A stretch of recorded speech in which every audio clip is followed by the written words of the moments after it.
아멘. 오늘 우리에게 주시는 하나님의 말씀은 미가서 1장의 말씀입니다. 미가서 1장의 말씀.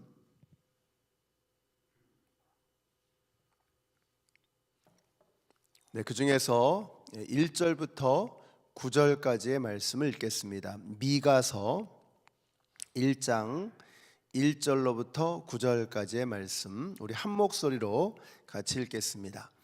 이것은 주님께서 사마리아와 예루살렘이 어찌 된 것인지를 모레셋 사람 미가에게 보여주시면서 하신 말씀이다. 때는 유다의 왕 요담과 아하스와 히스기야가 대를 이어가면서 유다를 다스리던 기간이다. 문민조가 너희는 모두 들어라. 땅과 거기에 있는 만물들아 귀를 기울여라. 주 하나님이 너희의 죄를 밝히신다.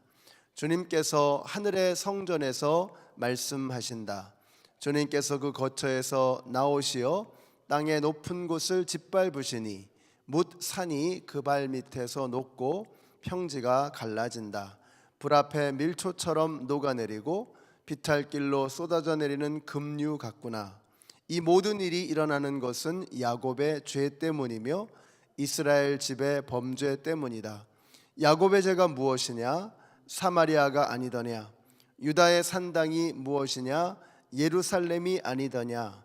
내가 사마리아를 빈들의 폐허로 포도나 각골 밭으로 만들겠다. 그 성의 돌들은 골짜기에 쏟아붓고 성의 기초가 드러나게 하겠다. 새겨서 만든 우상을 모두 박살내고 몸을 팔아서 모은 재물을 모두 불에 태우고 우상을 모두 부수어서 쓰레기 더미로 만들겠다. 몸을 팔아서 화대로 긁어 모았으니 이제 모든 것이 다시 창녀의 몸값으로 나갈 것이다. 그러므로 내가 슬퍼하며 통곡하고 맨발로 벌거벗고 다니며 여우처럼 구슬피 울며 타조처럼 목 놓아 울 것이니 이것은 사마리아의 상처가 고칠 수 없는 병이 되고 그 불치병이 유다에까지 전염되고 기어이 예루살렘에까지 내 백성의 성문에까지 이르렀기 때문이다. 아멘. 자, 이제 오늘부터 우리가 미가서를 보게 됩니다. 우리가 예언서를 쭉 보고 있는데요, 하도 예언자들이 많아가지고 정신이 없으실 것입니다. 그래서 오늘 이스라엘의 역사를 잠깐만 좀 정리를 해보겠습니다. 역사라는 게 그래요, 한번 알아두면 머릿속에서 정리가 되면 나머지를 읽어나가는데 큰 도움이 되는데, 이걸 모르고 지나가면 계속해서 10년, 20년을 똑같이 모르게 되는 것이죠. 그래서 이참에 좀 정리를 해두시면 좋겠습니다. 자, 사울과 다윗, 솔로몬 왕 때까지는 나라가 하나였습니다. 통일왕국이라고 부르죠. 그러다가 이제 솔로몬의 아들 르호보암 때에 이 나라가 두 쪽이 됩니다. 유다 지파, 베냐민 지파는 남왕국을 이루게 되고 나머지 10지파는 북이스라엘이 되는 것이죠. 자, 이 북이스라엘에서 활동했던 선지자들이 5명이 있는데 엘리야, 엘리사, 호세아, 아모스, 그리고 요나입니다. 이 정도는 좀 외워두세요. 엘리야, 엘리사, 호세아, 아모스, 요나, 이렇게 5명은 북이스라엘에서 활동했던 선지자들입니다. 그러니까 나머지는 전부 다 남유다에서 활동했던 선지자들이 되겠죠. 자, 그 중에서 이사야와 미가는 비슷한 시기에 활동했던 사람들입니다. 바로 북이스라엘이 망하고 그 다음에 남쪽에서는 히스기야가 왕이 되었을 때, 그때 활동했던 사람들이 바로 이사야와 미가입니다. 그러니까 722년에 북이스라엘이 망하잖아요. 그 북이스라엘이 망하고 남쪽에서 히스기야가 왕이 되었을 때 그 즈음에 활동했던 사람이 바로 이사야와 미가 선지자였다는 거죠. 그래서 내용도 아주 비슷합니다. 심지어 어떤 사람은 미가서를 작은 소 이사야서다 이렇게까지 표현하는 분도 있을 정도입니다. 심판 당할 것이지만 회복되어질 것이다, 이 내용이죠. 자, 이 미가서로 들어갈 텐데, 이 미가서에는 크게 3개의 예언의 묶음 덩어리가 있는 거예요. 그래서 1, 2장, 3, 4, 5장, 6, 7장 이렇게 3 덩어리가 되어 있습니다. 그 각 덩어리는 또 심판과 회복의 예언들이 들어가 있는 거예요. 그래서 심판 회복, 심판 회복, 심판 회복 이렇게 되는 겁니다. 왜 그러느냐? 세 개의 예언의 묶음 덩어리가 있기 때문에 그런 거예요. 그래서 1, 2장, 3, 4, 5장, 6, 7장 여기 한 덩어리씩이 되어 있는 거죠. 각 덩어리마다 심판과 회복의 예언이 되어 있다. 그러니까 오늘은 이제 1장에서는 심판에 관한 말씀이 나올 것이고 내일 2장에서는 회복에 관한 메시지가 담겨 있게 되는 것이죠. 자, 이렇게 머릿속에 구조를 가지고 있으면 읽으면서도 이렇게 헷갈리지 않고 크게 도움이 될 것입니다. 자, 조금 더 들어가 보면 이제 오늘 1절을 좀 보겠습니다. 자, 이것은 주님께서 사마리아와 예루살렘이 어찌 될 것인지를 모레셋 사람 미가에게 보여주시면서 하신 말씀이다. 때는 유다의 왕 요담과 아하스와 그리고 뭐예요? 히스기야가 대를 이어가면서 유다를 다스리던 기간이다. 그러니까 히스기야가 중요한 인물이죠. 이때가 이제 아수르 제국이 근동 지역을 평정하고 강력한 힘을 발휘하던 바로 그때입니다. 특별히 아수르의 살만에셀 5세가 722년에 북이스라엘을 함락시키고 남유다까지 이제 속국으로 만들어 버린 그런 시기죠.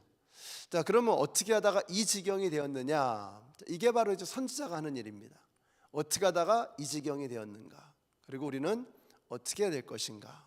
그게 바로 이제 오늘 말씀의 내용이고 미가서의 내용이죠.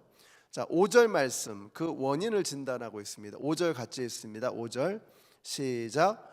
이 모든 것이 일어나는 것은 야곱의 죄 때문이며 이스라엘 집의 범죄 때문이다. 야곱의 죄가 무엇이냐? 사마리아가 아니더냐? 유다의 산당이 무엇이냐? 예루살렘이 아니더냐? 우리는 여기서 우리가 중요한 것을 배우게 되죠. 멸망의 이유가 뭐예요? 성경은 왜 멸망하느냐? 성경은 나라가 가난해서 군사력이 모자라서 아수르가 너무 압도적이어서라고 말하지 않습니다. 간단합니다. 이스라엘 하나님의 백성들 이 이스라엘이 망한 이유는 다른 거 없습니다. 죄 때문이다 이렇게 말씀하고 죄 때문이다. 그러니까 북이스라엘이 망한 이유는 죄 때문이었습니다. 남유다가 앞으로 망하게 될 이유는 죄 때문이라는 것입니다. 이게 무슨 말이죠? 죄 때문에 망한다는 말이 무엇입니까? 그러니까 주변의 어떤 국제 정세나 관계 때문에 망하는 것이 아니라 어떤 힘의 균형 때문에 망하는 것이 아니라 하나님과의 관계 때문에 망한다는 거예요. 굉장히 중요한 것입니다. 이스라엘, 북이스라엘과 남유다가 망했고 망하게 될 이유가 무엇이냐? 하나님과의 관계 때문에 망한다는 거예요. 죄 때문에 하나님을 멀리하고 하나님을 우습게 알고 우상 숭배에 빠지고 이것이 멸망의 원인이라고 말씀하고 있는 것입니다. 자, 그러니까 지금 남유다에서 활동하고 있는 미가 선지자가 이 말을 전했을 때에는 자, 그러면 남유다가 어떻게 하면 된다는 거냐? 죄에서 돌이키면 된다는 거예요. 죄에서 돌이키고 회개하면 살 길이 열린다는 것입니다. 그러니까 회개하고 다시 하나님 앞에 엎드리라는 거예요. 망하는 원인은 뭐예요? 살 수 있는 방법은 뭐예요? 너무 분명한 거예요. 죄 때문에 망하고 죄를 회개하면 살 수 있게 된다라는 것입니다. 북이스라엘이 시작되고 나서 망하기까지 200년이 지난 겁니다. 그동안 저들은 단 한 번도 쉬지 않고 끊임없이 범죄하는 겁니다. 모든 왕들이 다 악한 왕이 한 19명 정도 됐던 것 같은데 그 모든 왕들이 다 악한 왕이었다는 거예요. 끊임없이 죄를 쌓아왔던 것입니다. 자, 그리고 200년이 지나서 하나님은 저 멀리 있는 아수르를 불러다가 북이스라엘을 심판하시는 것입니다. 기다리고 기다리시지만 영원히 기다리시는 건 아닙니다. 때가 있는 거죠. 그러므로 오늘 우리에게 주시는 메시지 또한 분명합니다. 회개하라는 것입니다. 돌이켜야 한다는 것입니다. 하나님 앞에 지금도 버젓이 저지르고 있는 나의 죄가 있다면 멈추어야 하는 것입니다. 그래야 살 수 있다. 이게 메시지입니다. 그래야 망하지 않는다. 하나님 대신에 섬기는 것들, 내 배가 하나님이 되어서 나의 배를 채우고 나의 욕망을 채우기 위해서 수단과 방법을 가리지 않는 모든 행위들, 하나님을 망각하고 나밖에는 모르고 살아가는 인생, 여러분 이것이 바로 죄입니다. 내가 하나님처럼 되어지려고 하는 거죠. 마땅히 하나님이 받으셔야 될 영광, 마땅히 하나님께서 이끄셔야 될 그 모든 것들을 내 마음대로 좌지우지하려는 것, 그게 바로 죄라는 것입니다. 성경은 뭐라 그래요? 죄의 삭은 사망이다. 죄의 결과는 멸망인 것입니다. 오늘은 나를 돌아보고 죄에서 돌이키는, 회개하고 돌이키는 그런 하루가 되시기를 바랍니다. 너무 자명한 거죠. 이대로 계속 가다가는 망하는 것입니다. 내가 망하고 내 집안이 망하고 내 인생이 무너지는 것입니다. 그래서 오늘 저와 여러분에게 이 말씀을 들려주시는 거예요. 돌이키라는 것입니다. 돌이키면, 회개하면 살 길이 열린다는 거예요. 자, 근데 이 죄의 특징이 뭐냐면 오늘 말씀에서 굉장히 중요한 것을 이야기합니다. 전염성이 대단히 강하다는 거예요. 9절 말씀 같이 읽습니다. 시작. 이것은 사마리아의 상처가 고칠 수 없는 병이 되고 그 불치병이 유다에까지 전염되어 기어이 예루살렘에까지 내 백성의 성문에까지 이르렀기 때문이다. 여기서 전염되었다라는 요 단어는 손을 대었다는 뜻입니다. 그러니까 사마리아를 죽음에 이르게 했던 그 죄악의 전염병이 유다를 만진 것입니다. 사마리아를 무너뜨린 그 전염병의 원인이 유다를 만졌다는 거예요. 죄는 코비드 19보다 훨씬 더 강력한 전염력, 훨씬 더 강력한 파괴력과 치사율을 가지고 있습니다. 100%예요. 그래서 아담의 죄가 온 세상에, 모든 세대, 모든 인류에 미치게 되었던 것입니다. 죄가 이렇게 무서운 거죠. 그래서 중요한 것이 죄로부터의 단호한 단절입니다. 이게 끊어내야 되는 거예요. 교회에서도 보면 우리가 존경할 만한 믿음의 선배님들, 건강한 믿음의 동료들을 만나는 것이 너무 중요합니다. 목장이 중요한 이유가 바로 여기에 있습니다. 목장 식구들에게 막대한 영향력을 골고루 미치게 되거든요. 그 안에 신앙을 잘 이끌어줄 좋은 분들이 계시면 선한 영향력이 전체에 미치게 됩니다. 제가 목장을 방문해 보면서 보는 게 그런 거예요. 거기 이렇게 믿음에 우리 목자님들이 선한 영향력을 미치고 또 목자님을 도와서 함께 목장을 이끌어가는 그런 귀한 분들이 계시면 그냥 그 목장 분위기 전체가 너무 은혜로워지는 거예요. 좀 힘들었던 사람도 거기 들어가서 힘을 얻고, 믿음 생활 잘 못하던 사람들도 거기 들어가면은 믿음이 바로 서는 거예요. 근데 반대로 그 안에 부정적인 내용들, 또 옳지 못한 내용들이 자꾸 이렇게 반복이 되고 믿음으로 이끌어줄 믿음의 기둥 같은 선배들이 없으면 그냥 무너지는 거예요. 다 같이 무너지는 겁니다. 너무나 중요한 거예요. 그래서 사마리아가 그 악한 영향력으로 유다를 만진 거예요. 그래서 그 전염병이 퍼져버려서 남유다에까지 그 영향력이, 그 죽음의 전염병이 퍼져갔던 것입니다. 만약에 한번 생각해 보세요. 서로가 서로에게 선한 영향력을 미칠 수 있었다면, 은혜의 영향력을 미칠 수 있었다면 그들이 그렇게 속절없이 무너지고 망하지는 않았을 것입니다. 오늘 저와 여러분에게 대단히 중요한 메시지를 주고 계십니다. 죄를 반복하면, 계속해서 가면 망하는 길밖에는 다른 길이 없는 거예요. 우리가 어떻게 해야 되죠? 서로에게 은혜의 바이러스를 자꾸 이렇게 전파해야죠. 서로 은혜를 끼쳐주고 은혜를 나눠주고 선한 영향력을 미치는 이런 아름다운 관계가 되어야죠. 내가 맺고 있는 사람들과 어떤 관계를 맺고 있는가, 나는 어떤 영향력을 주고 있는가, 파괴적인 죽음의 영향력, 죽음의 바이러스를 퍼뜨리고 있는가, 아니면 사람을 살리는 생명의 바이러스, 사람의 삶을 풍성하게 하는 은혜의 바이러스를 퍼뜨리고 있는가. 우리 스스로를 돌아보면서 우리가 정말 서로에게 생명을 주는, 은혜를 나누어 주는 아름다운 관계를 맺어가시는 오늘 하루가 되시기를 우리 예수님의 이름으로 축원합니다. 우리 같이 기도하겠습니다.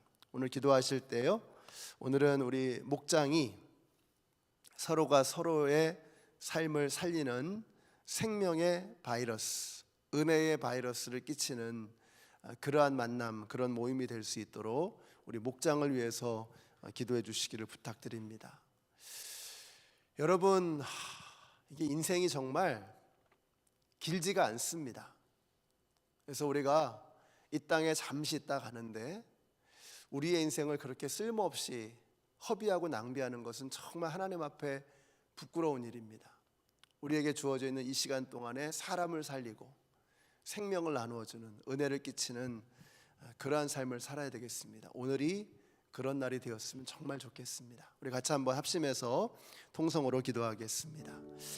아버지 하나님 감사합니다. 저희들에게 100년도 되지 않는 짧은 시간 주셨는데 그 주어져 있는 그 짧은 시간 동안에 우리의 인생을 어떻게 살아갈 것인가, 헛되이 낭비하고 부정적인 것들을 퍼뜨리는 악한 영향력 이제는 우리가 멈추게 하시고 서로가 서로를 세워주고 서로가 서로를 살릴 수 있는 선한 영향력으로 아버지 하나님 이 땅을 살아가는 저희들이 되게 하여 주시옵소서. 아버지 하나님, 목사로서 또 장로님으로서 재직들로서 목자로서 또 권사님으로서 그리스도인으로서 이 땅을 살아갈 때에 우리가 서로가 서로를 살리는 생명의 은혜로 그득하게 살아가는 오늘 우리의 삶이 되어지기를 원합니다. 이제 우리 성도님들 가정으로 돌아가시고 직장으로 나아가실 텐데 그곳에서 아버지 하나님 선한 생명의 영향력을 미칠 수 있는 우리 성도님들이 되게 하여 주시옵소서. 사람을 살리는 말, 사람을 살리는 섬김, 사람을 살리는 은혜의 나눔이 우리의 삶을 통해서 이루어질 수 있도록 오늘 저희들과 함께하여 주시기를 간절히 원합니다. 그래서 이러한 날들이 벽돌 한 장처럼 쌓이고 쌓여서 우리가 주님 앞에 서는 그날에 부끄럽지 않도록 하나님 역사하여 주시옵소서. 주님께서 너 뭐하다 왔냐? 라고 물어보실 때 주님 사람을 살리다 왔습니다. 주님이 저에게 주신 그 생명의 기쁨을 나누다 왔습니다 라고 고백할 수 있는 저희들이 되게 하여 주시옵소서. 저희들의 육신은 날마다 쇠하여져 가고 쇠약해져 가고 노쇠해져 갑니다. 아버지 하나님, 그러나 남겨져 있는 이 생명을 가지고 우리에게 호흡을 남겨주셨는데 그 생명과 호흡을 가지고 의미 있고 값지고 보람 있고 행복하고 즐겁고 생명력이 넘치는 은혜가 넘치는 그러한 삶을 살아가기를 원합니다. 우리 모든 성도님들 오늘도 저들과 함께 동행하여 주시고 마음에 충동하여 주시고 그 마음을 움직여 주셔서 오늘 하루 저희들이 살아갈 때에 나의 배를 채우는 이기적인 삶, 나 중심적인 삶이 아니라 하나님의 영광을 바라보는 값지고 뜻깊은 삶을 멋지게 살아내는 우리 모든 성도님들이 되게 하여 주시옵소서. 예수님의 이름으로 기도드렸습니다. 아멘. 하늘에 계신 우리 아버지여, 이름이 거룩히 여김을 받으시오며 나라의 임하옵시며 뜻이 하늘에서 이룬 것 같이 땅에서도 이루어지이다. 오늘날 우리에게 일용할 양식을 주옵시고 우리가 우리에게 죄 지은 자를 사하여 준 것 같이 우리 죄를 사하여 주옵시고 우리를 시험에 들게 하지 마옵시고 다만 악에서 구하옵소서. 나라와 권세와 영광이 아버지께 영원히 있사옵나이다. 아멘.